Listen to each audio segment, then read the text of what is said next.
Welcome back to News Desk. Inadequate and delayed food supply to senior high schools have been a major challenge inhibiting the smooth implementation of the government's free SHS policy. The head of assisted secondary schools, Charles, says the struggle to feed students affects the effectiveness of managing their schools. Charles President Alhaji Yakubu Abubakar says schools also have to contend with the inadequate furniture and dining halls. There's more in this report. The Minister of Education has been meeting with CHAS and heads of technical and vocational schools in Kumasi. The meeting is to afford the managers of schools an opportunity to engage the minister on challenges in running schools for possible redress.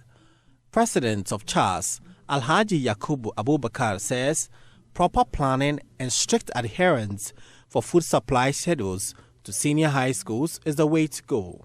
School reopen, it is a week now, and we have received some amount of food in our schools, but not the full complement, of course. So he's working to see how we can get everything in our schools. Ideally, we should have received those things before school reopen, but given some challenges here and there, it has delayed. But we have started receiving it. Some schools this morning are receiving rice and all sorts of items so that we can get the system moving. We've already made them aware that we need to sit and do proper planning and ensure that some of these things go to the schools before school reopen. That way you can do a better management of your school. Or else for now, you will find a lot of heads engaged in the issues of food, when heads should rather concentrate to see how they can get quality outcomes as far as education is concerned at our school levels. So we are hoping that the authorities will listen to us, and moving forward, it wouldn't happen this way again. Before the schools reopen, food are brought to the school, monies are brought to the school, then we can take off very smoothly. Alhaji Abubakar also lamented inadequate furniture and dining facilities for students. The other important issues, which were especially furniture. Some schools cannot even receive Form 1s if they are not supplied with furniture before the Form 1s come to school. We've made them aware of that. Beds in the various dormitories are also in short supply. We've drawn their attention to that. Then benches and tables at the dining hall.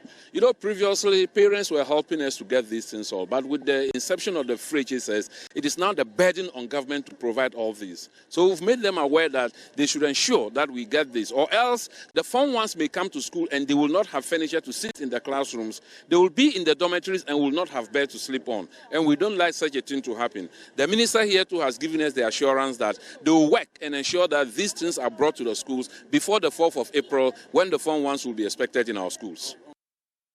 The Minister of Education, Dr. Yao Osei Edichum, says the issues raised are of much concern to the ministry. He promised immediate action to address them. We are coming up with new ways of making sure that they get the resources that they need to run their schools well. Of course, like any human institution, some may talk about when is the food distribution, and we set up a system that will enable us to track the food distribution. One thing that is going to be done this year is that we are now going to give them the list of all the food items that they should be receiving.